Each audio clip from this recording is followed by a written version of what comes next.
વડાપ્રધાન નરેન્દ્ર મોદીએ 9મા રોજગાર મેળા હેઠળ 51,000 ઉમેદવારોને નિમણૂક પત્ર આપ્યા। આ કાર્યક્રમ દરમિયાન પીએમ મોદીએ જણાવ્યું કે આજે સરકારી સેવાઓ માટે નિમણૂક પત્ર મેળવનાર તમામ ઉમેદવારોને અભિનંદન પાઠવું છું। તમે બધાએ સખત મહેનત પછી આ સફળતા મેળવી છે।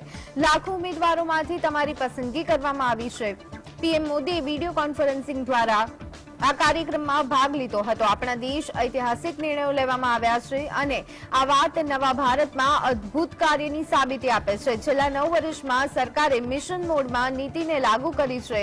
કેન્દ્ર સરકારની નીતિને જમીન પર લાગુ કરવાનું કામ સરકારી કર્મચારીનું છે। દેશમાં અલગ અલગ 46 જગ્યાએ કાર્યક્રમ રોજગાર મેળાના યોજવામાં આવ્યા। પીએમ મોદીએ કહ્યું કે છેલ્લા 30 વર્ષથી અટવાયેલું અનામત બિલ પણ સંસદમાં પસાર થઈ ગયું। ભારતની જીડીપી ખૂબ જ ઝડપથી વધી રહી છે અને G20 સમિટનું આયોજન સફળ રીતે કરવામાં આવ્યું।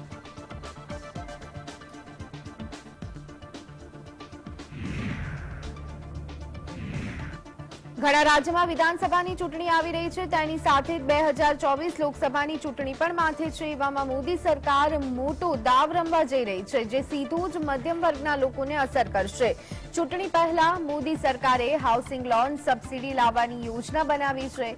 જો તે ખરેખર બદલાશે તો 50 લાખ રૂપિયાથી ઓછી હોમ લોન પરના વ્યાજ દરમાં વધુમાં વધુ 9 લાખ રૂપિયા સુધીની છૂટ મળી શકે છે। સ્મોલ અર્બન હાઉસિંગ આ યોજનાના કેન્દ્રમાં હશે, જેના પર સરકાર આગામી 5 વર્ષ માટેની હોમ લોન પર વ્યાજમાં છૂટની ઓફર પણ આપી શકે છે।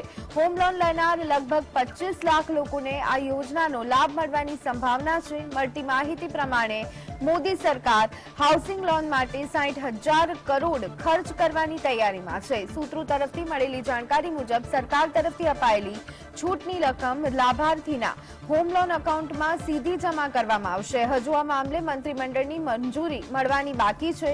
આ યોજના 2028 સુધી લાગુ પડી શકે છે।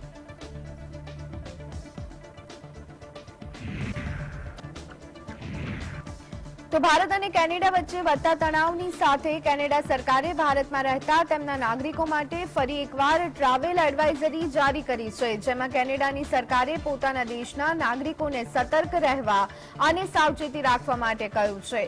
કેનેડાની સરકારે તેની ટ્રાવેલ એડવાઇઝરીમાં જણાવ્યું કે કેનેડા અને ભારતમાં તાજેતરના ઘટનાક્રમ મામલે સોશિયલ મીડિયા પર કેનેડા પ્રત્યે વિરોધ અને કેટલીક નકારાત્મક લાગણીઓ જોવા મળી રહી છે। કૃપા કરી અને જાગૃત રહો અને સાવચેતી રાખો। ગત અઠવાડિયે ભારતે પણ કેનેડામાં રહેતા ભારતીય નાગરિકો અને વિદ્યાર્થીઓ માટે સમાન એડવાઇઝરી જારી કરી હતી।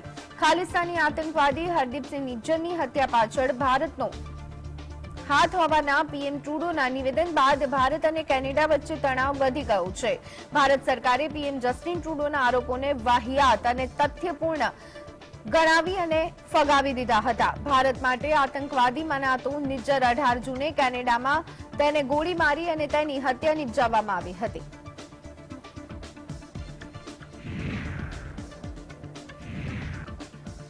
તો વર્તમાન સમયમાં ભારત અને કેનેડા વચ્ચે તણાવપૂર્ણ સ્થિતિ વિશે વાત કરતા ભારતમાં અમેરિકી રાજદૂત એરિક ગારાસેટીએ કહ્યું છે કે અમે બંને દેશના સંબંધ વિશે ચિંતિત છીએ। અમેરિકાએ બંને રાષ્ટ્રો સાથે ખૂબ જ સારા સંબંધ જાળવી રાખ્યા છે।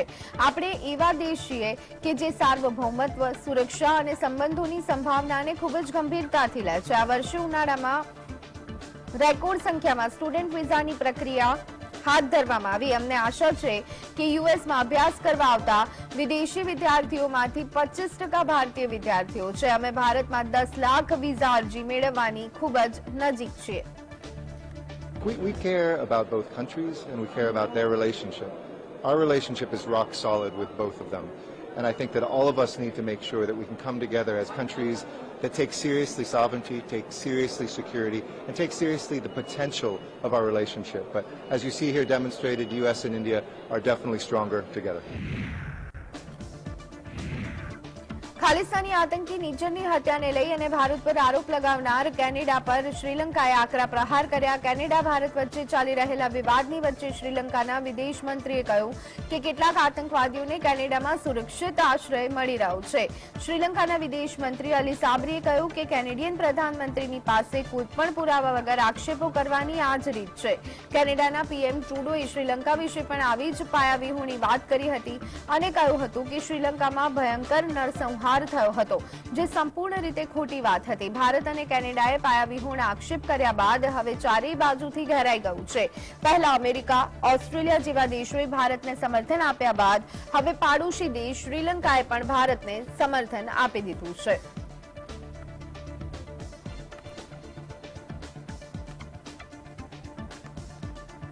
We have always suffered, and some of the terrorists have found safe haven in Canada.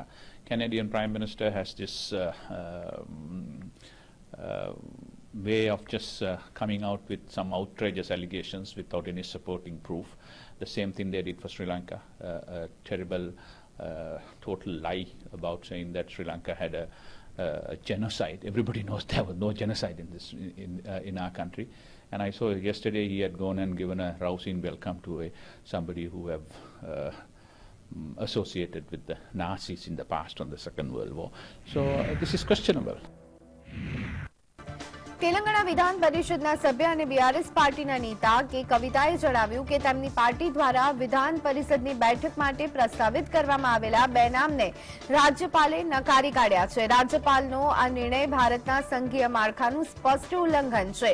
લાંબા સમયથી સ્થાપિત સંઘીય પરંપરાના આધારે આ દેશ કામ કરે છે, જે રાજ્ય અને કેન્દ્ર સરકારને સમાનતા આપે છે. કવિતાએ આરોપ લગાવ્યો છે કે જ્યારથી ભાજપ કેન્દ્રમાં સત્તામાં આવી છે ત્યારથી રાજ્યપાલ રાજ્ય સરકારોના કાર્યમાં હસ્તક્ષેપ કરવાનો પ્રયાસ કરી રહ્યા છે. અમારી પાર્ટીએ જે બે નામ સૂચવ્યા હતા તેઓ પછાત વર્ગ સાથે સંકળાયેલા હતા. અમે રાજ્યપાલના આ નિર્ણયથી ખુશ નથી અને અમે આશા રાખીએ છીએ કે તેઓ પોતાના નિર્ણય પર પુનઃ વિચારણા કરશે.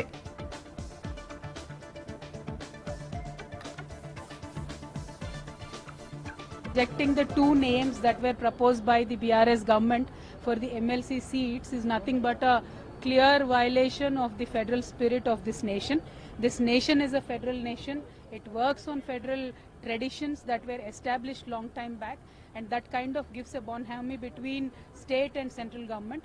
But since this BJP government has come in power in center, governors have been time and again disturbing the state governments, showing a lot many things as pretexts, but ultimately it is going to not benefit anybody.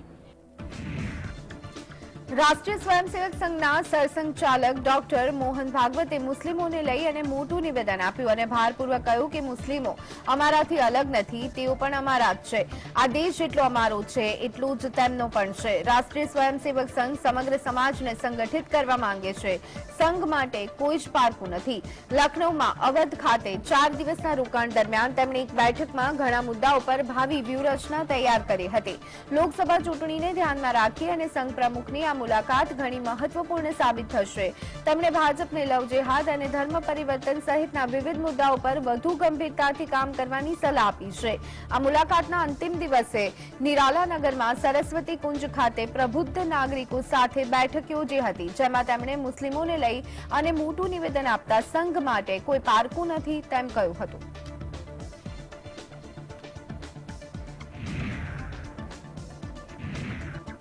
દેશમાં આવી રહેલી ઇલેક્શનનો રંગ દરેક રાજકીય પક્ષ પર ચડી રહ્યું છે અને જેમ જેમ વિધાનસભા અને લોકસભાનું ઇલેક્શન નજીક આવી રહ્યું છે ત્યારે દરેક પાર્ટીઓ પક્ષ પલટાનો દોર શરૂ થઈ ગયો છે. એવામાં વધુ એક ચોંકાવનારી વાત સામે આવી છે. ઓડિશાના મુખ્યમંત્રીએ પીએમ મોદીના ભરપૂર વખાણ કર્યા. જો કે આશ્ચર્યજનક બાબત નથી, કારણ કે ઘણા પક્ષોના નેતાઓ સમયે સમયે મોદીના વખાણ કરતા રહ્યા છે. શશી થરૂર પણ ઘણી વખત મોદીનું સમર્થન કરી ચૂક્યા છે. ભુવનેશ્વરમાં ઓડિશા સાહિત્ય સમારોહમાં સીએમ પટનાયકે મહિલા આરક્ષણ બિલ પાસ થવા પર ખુશી વ્યક્ત કરી હતી. એટલું જ નહીં, તેમણે દાવો કર્યો છે કે બીજુ જનતા દળે 2019માં 33% મહિલાઓને લોકસભા ચૂંટણીની ટિકિટ આપી હતી. નવીન પટનાયક હંમેશા મોદી શાહની રણનીતિ અપનાવતા જોવા મળ્યા. આવી સ્થિતિમાં ચૂંટણી પહેલા બીજુ જનતા દળ એનડીએનો હિસ્સો બનવાની અટકળોએ વેગ પકડ્યો છે. Has always promoted the women's reservation bill in the assembly and everywhere else too. We strongly support the women's reservation bill, which I hope will be passed shortly. Madhya Pradesh વિધાનસભા ચૂંટણી 2023 માટે ભાજપે 39 ઉમેદવારોની બીજી યાદી જાહેર કરી છે, જેમાં 7 સાંસદોને ટિકિટ આપી હોવાની જાહેરાત કરી છે, જેમાંથી 3 કેન્દ્રીય મંત્રી, જેમાં પ્રહલાદ પટેલ, નરેન્દ્રસિંહ તોમર અને ફગ્ગનસિંહ કુલસ્તે મોદી સરકારમાં મંત્રી છે. જોકે ભાજપ કોઈપણ સંજોગોમાં 2023ની વિધાનસભા ચૂંટણીમાં જીત હાંસલ કરવા માંગે છે અને પ્રથમ વખત કેન્દ્રીય મંત્રીઓ, સાંસદો અને પાર્ટીના મોટા નેતાઓને વિધાનસભા ચૂંટણી માટે મેદાનમાં ઉતારવામાં આવ્યા છે. ભાજપની સાથે કોંગ્રેસ પણ પૂરતું જોર લગાવી રહ્યું છે. રાજ્યના 2 મુખ્ય પક્ષો વચ્ચે આક્ષેપ અને પ્રત્યાક્ષેપ ચાલુ છે. ભાજપે 39 ઉમેદવારોની બીજી યાદી જાહેર કર્યા બાદ પ્રથમ અને બીજી યાદી સહિત કુલ 78 ઉમેદવાર જાહેર કર્યા છે. તેમજ વિધાનસભામાં કુલ 230 બેઠકો છે અને બહુમત માટે ભાજપને 116 બેઠકો જીતવી જરૂરી છે.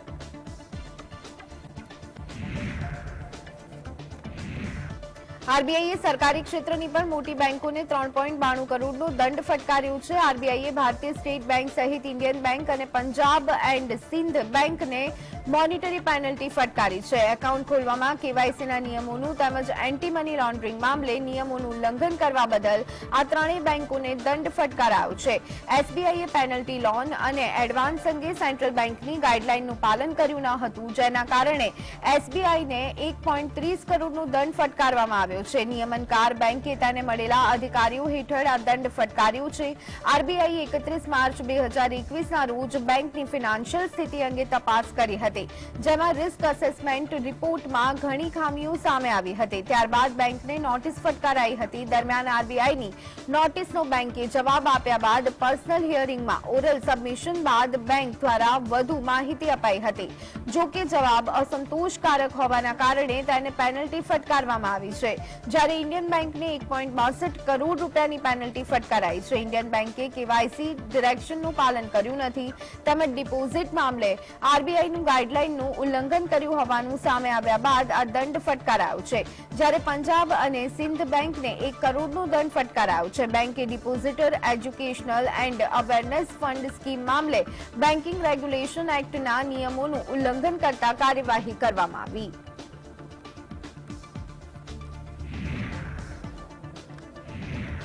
તમિલનાડુની એઆઈએડીએમકે પાર્ટીએ એનડીએ ગઠબંધનમાંથી અલગ થવાની જાહેરાત કરી. એઆઈએડીએમકે પાર્ટીએ સત્તાવાર રીતે ભાજપથી અલગ થવાની ઘોષણા કરી. પાર્ટીના ઉપમહાસચિવ કેપી મુનુસામીએ જણાવ્યું છે કે અમે ભાજપ અને એનડીએ સાથેના ગઠબંધનમાંથી બહાર નીકળવાનો નિર્ણય કર્યો છે. આ જાહેરાત બાદ એઆઈએડીએમકેના કાર્યકર્તાઓએ ચેન્નઈમાં આવેલા પાર્ટીના મુખ્યાલય બહાર ફટાકડા ફોડી અને ઉજવણી કરી હતી. પાર્ટીના જિલ્લા સચિવ, સાંસદો અને ધારાસભ્યની બેઠકમાં એનડીએ ગઠબંધન છેડો ફાડવાના પ્રસ્તાવને સર્વસંમતિથી પસાર કર્યો હતો. એઆઈએડીએમકે તેના અન્ય સહયોગીઓ સાથે ચૂંટણી લડશે.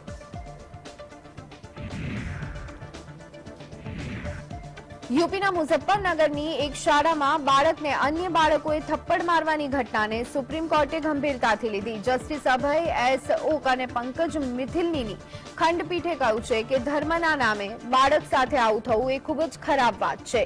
24 ઓગસ્ટે ખુબાપુર ગામની નેહા પબ્લિક સ્કૂલમાં શિક્ષિકા તૃપ્તા ત્યાગીને અન્ય બાળકોએ એક બાળકને થપ્પડ મારી હતી, જેનો વિડીયો વાયરલ થયા બાદ સુપ્રીમ કોર્ટમાં અરજી દાખલ કરવામાં આવી.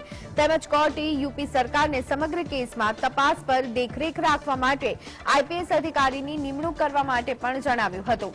જે આઈપીએસ અધિકારી તમામ તપાસનો રિપોર્ટ સુપ્રીમ કોર્ટને આપશે. સાથે સાથે કેસના સાક્ષીઓને પણ સુરક્ષા આપવાનો આદેશ કર્યો હતો અને કહ્યું હતું કે બાળકો પર ઘટનાની અસરને ધ્યાનમાં રાખી થપ્પડ મારનાર અને અન્ય બાળકો માટે મનોવૈજ્ઞાનિક કાઉન્સેલિંગ કરવું જોઈએ.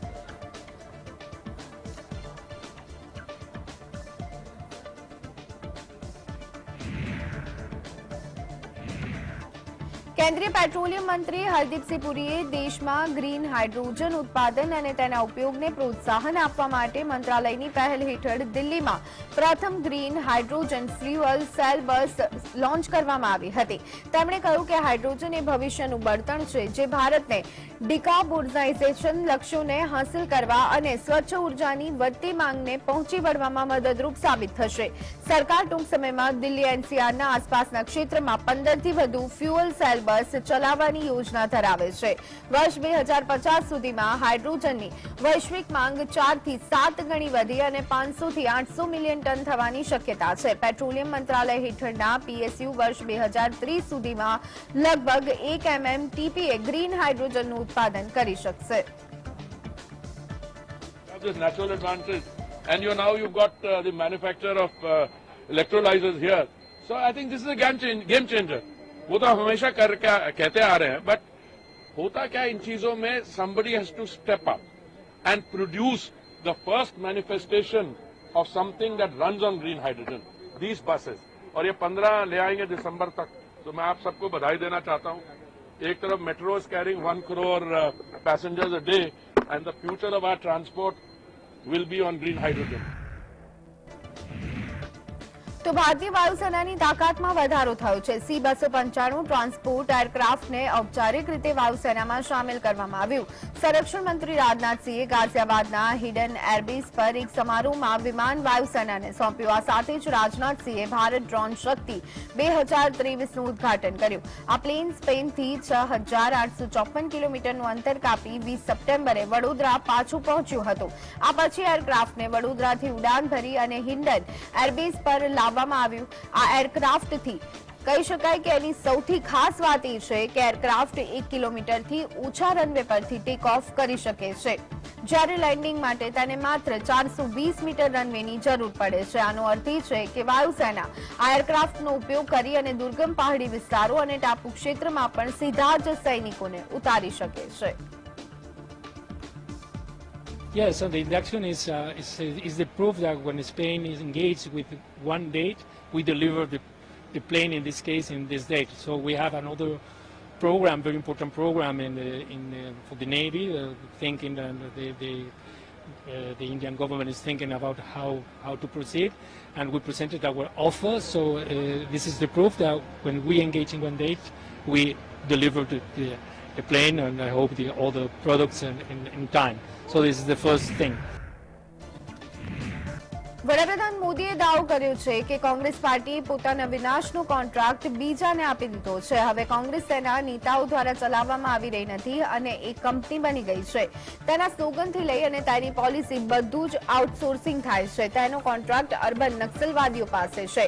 કોંગ્રેસ પાર્ટી હવે અર્બન નક્સલ દ્વારા ચલાવવામાં આવી રહી છે. કોંગ્રેસ હવે પોકર બની ગઈ છે. આ વાત તેના કાર્યકરો પણ અનુભવી રહ્યા છે. આ નિર્ણાયક સમયે જો કોંગ્રેસ જેવી પરિવારવાદી અને તુષ્ટિકરણની રાજનીતિ કરનાર પક્ષ તક મળશે તો મધ્યપ્રદેશમાં મોટું નુકસાન થાય છે. કોંગ્રેસ ફરીવાર મધ્યપ્રદેશને બીમારું રાજ્ય બનાવી દેશે. का ठेका अब कुछ अर्बन नक्सलियों के पास है. कांग्रेस में अब अर्बन नक्सलियों की ही चल रही है. ये ग्राउंड पर कांग्रेस का हर कार्यकर्ता महसूस कर रहा है. इसलिए कांग्रेस जमीन पर भी लगातार खोखली हो रही है. જયપુરમાં જાહેર સભાને સંબોધન દરમિયાન વડાપ્રધાન મોદીએ જણાવ્યું કે પ્રદેશના લોકોએ કોંગ્રેસના કુશાસનમાંથી મુક્તિ મેળવવાનું નક્કી કર્યું છે. છેલ્લા 5 વર્ષમાં સરકારે જે રીતે કામ કર્યું છે તેના પરિણામ સ્વરૂપે 0 ગુણ મેળવવાની હકદાર છે. ગેહલોત સરકારે રાજ્યના યુવાનોના 5 મહત્વપૂર્ણ વર્ષ વેડફી દીધા અને માટે લોકોએ કોંગ્રેસને સત્તામાંથી હટાવવાનો નિર્ણય કર્યો. પીએમ મોદીએ દાવો કર્યો છે કે રાજસ્થાનમાં પરિવર્તન થશે અને ભાજપ સત્તામાં આવશે. રાજસ્થાનમાં ભાજપની પરિવર્તન યાત્રાને ખૂબ જ સારો પ્રતિસાદ મળ્યો છે. આ દર્શાવે છે કે રાજસ્થાનની સ્થિતિ ટૂંક સમયમાં બદલાવાની છે. राजस्थान के लोगों ने कांग्रेस के कुशासन से मुक्ति पाने का बिगुल फूंक दिया है. जिस तरह की सरकार कांग्रेस ने यहां पर चलाई है वो 0 नंबर पाने की हकदार है. यहां के युवाओं के 5 महत्वपूर्ण वर्ष बर्बाद कर दिए.